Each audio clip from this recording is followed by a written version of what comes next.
बात CBSE board exams की 10वीं के मुख्य विषयों के पेपर आज से शुरू हो गए हैं। 10:30 बजे से पहला पेपर शुरू होगा जो 1:30 बजे तक चलेगा। गणित का पेपर होगा पहला। देश भर में 15 लाख से ज्यादा विद्यार्थी इस परीक्षा के लिए रजिस्टर्ड हुए हैं। अजमेर रीजन में करीब 2,25,000 विद्यार्थी रजिस्टर्ड है। रीजन में 400 से ज्यादा परीक्षा केंद्र बनाए गए हैं। परीक्षा के दौरान जांच के लिए विशेष टीमें भी गठित की गई हैं।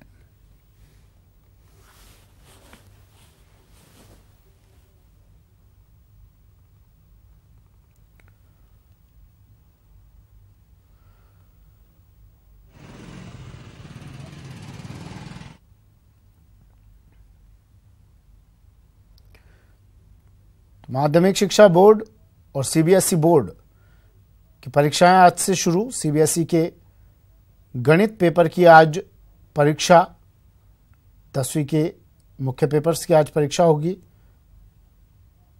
और तमाम परीक्षार्थी परीक्षा केंद्रों तक पहुंचने भी शुरू हो गए हैं। माध्यमिक शिक्षा बोर्ड की परीक्षा शुरू हो चुकी है और सीबीएसई की परीक्षा कुछ ही देर बाद शुरू होगी। बोर्ड पूरी तरह से अपने इंतजामों को पुख्ता कर चुका है। सीसीटीवी कैमरास की मदद ली जाएगी। उड़नदस्ता तैयार किया गया है। कई टीमें गठित की गई हैं जो इस परीक्षा पर निगरानी रखेंगी। मेरे सहयोगी हमारे साथ जुड़ गए हैं। बाबूलाल धायल जयपुर से हमारे साथ जुड़ गए हैं। शाकिर कोटा से और कपिल शिमाली उदयपुर से हमारे साथ जुड़ गए हैं।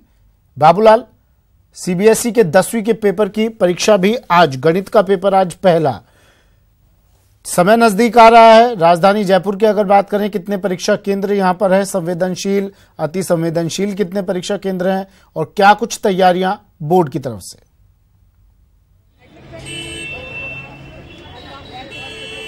राजधानी जयपुर में सुमित 69 परीक्षा केंद्रों पर सीबीएसई की एग्जाम हो रही है और करीब 18,000 बच्चे जो आज एग्जाम देने जा रहे हैं। परीक्षा केंद्रों के बाहर आप देख रहे हैं बच्चों के आने का सिलसिला जारी है।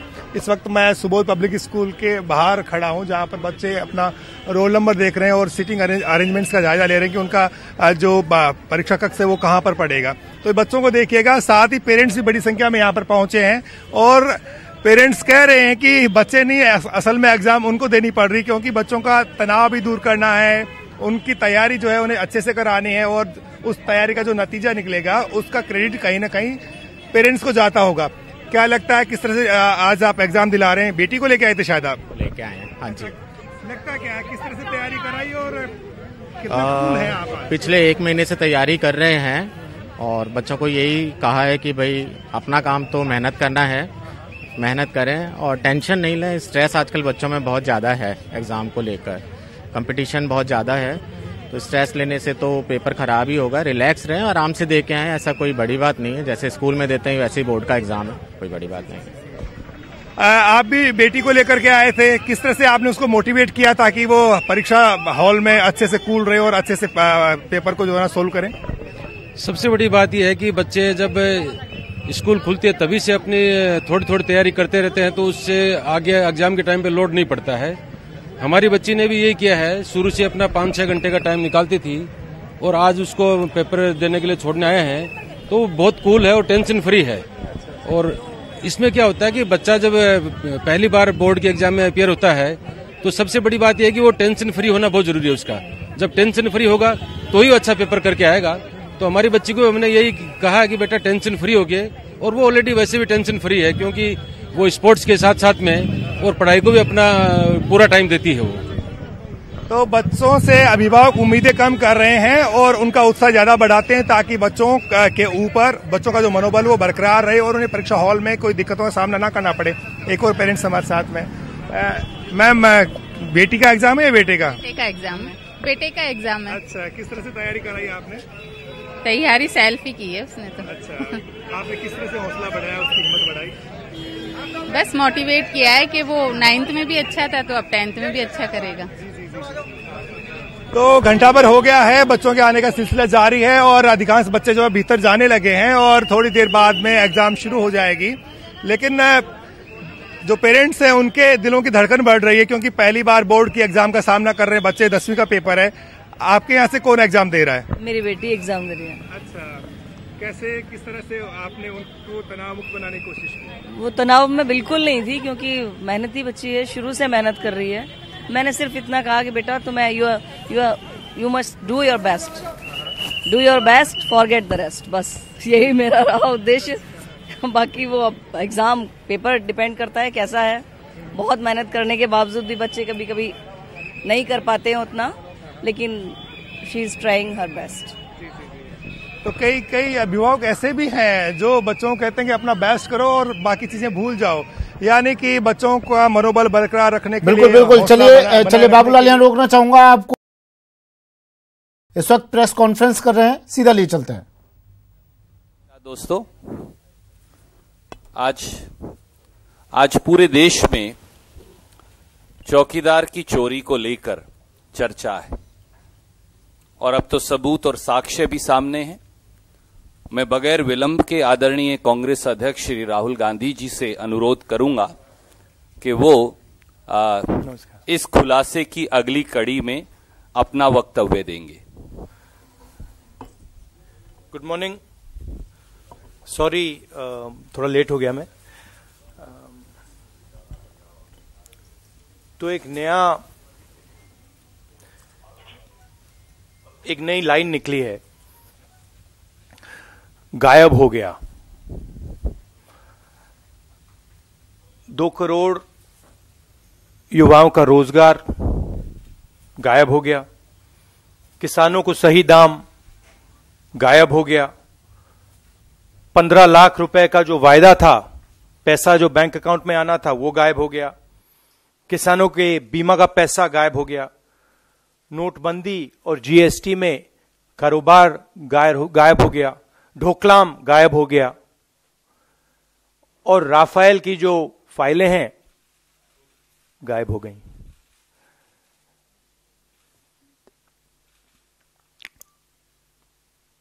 कल बड़ी इंटरेस्टिंग बात हुई।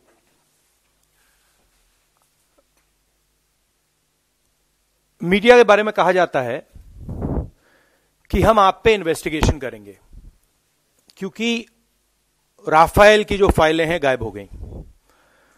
मगर जिसने 30,000 करोड़ रुपए का घोटाला किया है, जिसके बारे में फाइल में साफ लिखा है कि पैरेलल नेगोशिएशन हो रहा था, उनके बारे में कोई इन्वेस्टिगेशन नहीं होगा।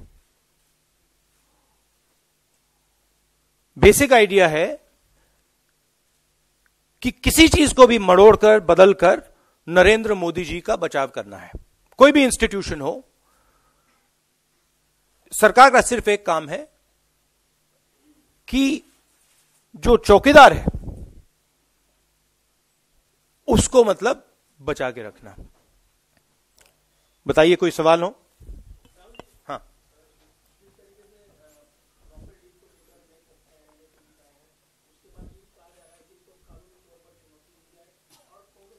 नहीं, आप करिए। देखिए, मैंने जो करना चाहते हैं करिए, बट न्याय सबके लिए होना चाहिए। एक तरफ आप कह रहे हैं कि ये गायब हो गए कागज। अगर ये कागज गायब हुए हैं तो ये कागज सच्चे हैं, ये झूठे तो नहीं हैं। आप ही एक्सेप्ट कर रहे हो, सही बात है ना? तो आप ही एक्सेप्ट कर रहे हो कि ये कागज सही है। कागज में साफ लिखा है नरेंद्र मोदी पैरेलल नेगोशिएशन कर रहा था। कागज में साफ लिखा है कि प्राइस बढ़ाई गई है। और किसी एक व्यक्ति ने नहीं, सब लोगों ने कहा है, नेगोशिएशन टीम ने कहा है कि नरेंद्र मोदी ने बाईपास सर्जरी की है। फ्रांस का राष्ट्रपति कहता है प्रधानमंत्री ने मुझे सीधा कह दिया कि अनिल अंबानी को कॉन्ट्रैक्ट मिलना चाहिए। तो आप बताइए, आप कार्रवाई कीजिए, कागजों पे कार्रवाई कीजिए, मगर इन पे भी तो कीजिए जिनका नाम कागज में आ रहा है।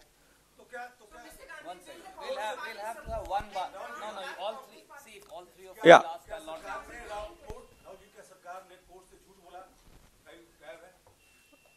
ये तो आपके ऊपर है भैया।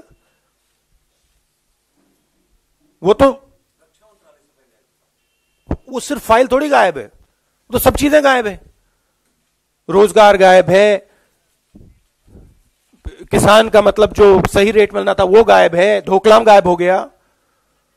तो ये तो इस सरकार का काम ही है गायब करना।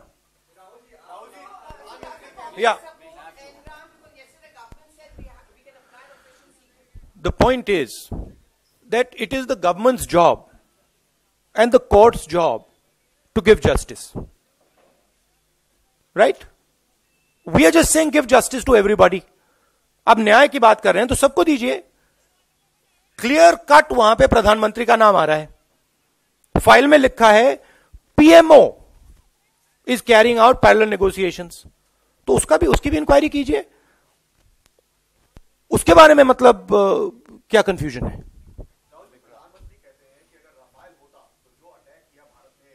उसी फाइल में लिखा है और हमने आपको कागज दिखाए हैं कि प्राइम मिनिस्टर के पैरेलल नेगोशिएशन ने राफेल की डिलीवरी शेड्यूल को रिटार्ड किया है। हमारी डील में राफेल पहले आता। हम अगर आप कागज देखना चाहते हैं, मैंने दिखाया है, हम आपको फिर से दिखा देंगे। रणदीप जी आज दिखा देना, जहां साफ लिखा है, नेगोशिएशन टीम ने लिखा है कि राफेल का हवाई जहाज इस डील में बाद में आएगा। प्रधानमंत्री जाके कहते हैं कि भैया राफेल टाइम पे आ जाता। राफेल इसलिए टाइम पे नहीं आया क्योंकि आप अनिल अंबानी को पैसा देना चाह रहे थे। रियलिटी तो ये है, और मैं नहीं कह रहा हूं, सरकार के डॉक्यूमेंट्स में है, आपको दिखा देंगे। आप मोदी जी को भी दिखा देना।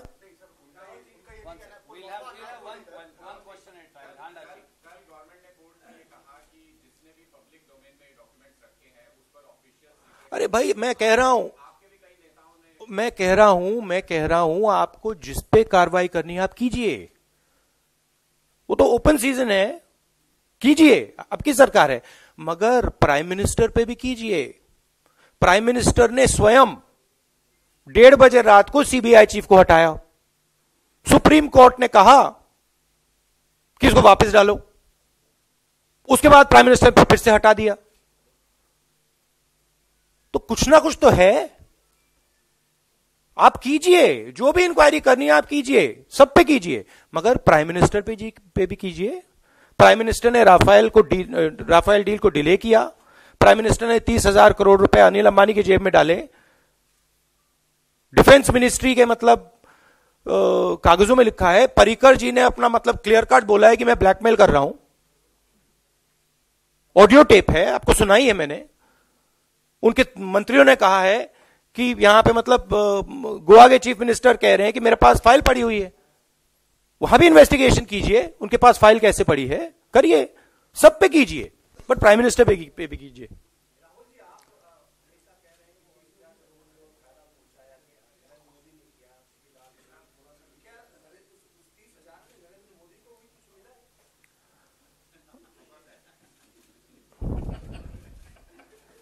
हाँ, एक्चुअली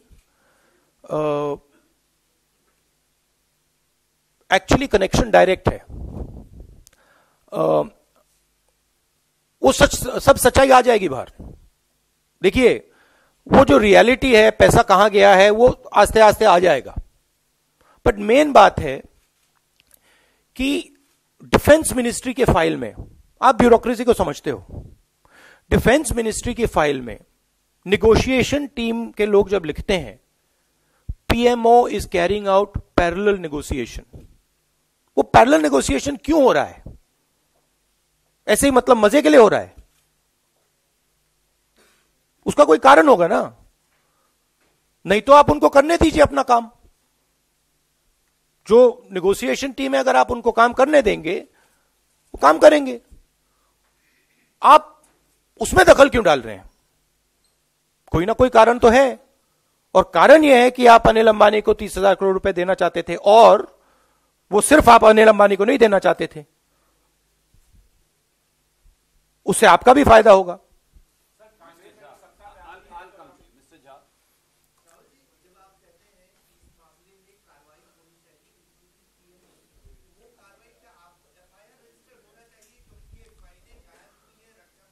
अरे भाई, अगर वो कह रहे हैं कि ऑफिशियल सीक्रेट एक्ट के ये डॉक्यूमेंट्स हैं और उस पे हम एफआईआर लगाएंगे, तो फिर इस पे आप क्यों नहीं लगा रहे हैं? हाँ, उसमें तो साफ लिखा है ना, उसमें जब आप पीएमओ यूज करते हैं, पीएमओ का मतलब क्या? पीएमओ का मतलब प्राइम मिनिस्टर्स ऑफिस, तो कार्रवाई तो होनी चाहिए। It's a case, blatant case of corruption. It is written there clearly that the Prime Minister, PMO does not mean PMO. PMO means Prime Minister of India, Narendra Modi. In Defense Ministry files, it's clearly written that the Prime Minister of India is carrying out parallel negotiation. So why should there not be a criminal investigation? Why is the criminal investigation, Hindustan में criminal investigation सब पे हो सकता है जो PM का विरोध करते हैं, मगर क्लियर कट जब प्रधानमंत्री का नाम आता है तो कोई क्रिमिनल इन्वेस्टिगेशन नहीं हो सकता। क्यों?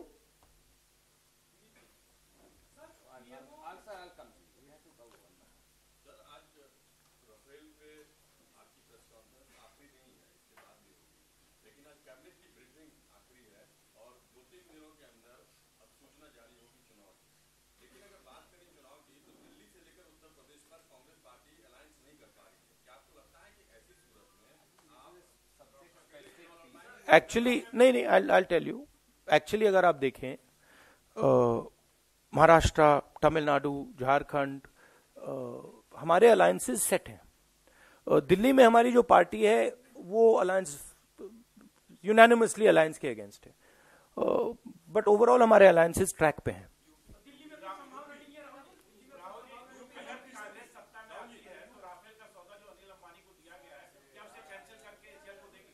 देखिए, मेरा मेन कहना है कि क्लियर, पहले आप सबने कहा कि राफेल में कुछ नहीं है, आपने कहा था। आस्ते आस्ते हमने आपको दिखाया कि राफेल में घोटाला हुआ है, और एंड में हिंदू अखबार ने क्लियरली दिखाया है कि राफेल में प्राइम मिनिस्टर का नाम लिखा है, वहां पे डिफेंस मिनिस्ट्री के फाइल में लिखा है, prime minister is carrying out negotiations. उसमें इंडिकेट किया है prime minister should do the negotiations, हमें परे कर दो, वो लिखा है वहां पे। तो ये क्लियर कट केस है। अब ये भी है कि राफेल हवाई जहाज का दाम बढ़ाया गया है, वो भी उस कागज में लिखा है। ये भी है कि राफेल की डिलीवरी शेड्यूल डिले की गई है, वो भी उसमें लिखा है। तो जिम्मेदारी किसकी है? जिम्मेदारी प्रधानमंत्री की है। मुझे नहीं समझ आ रही।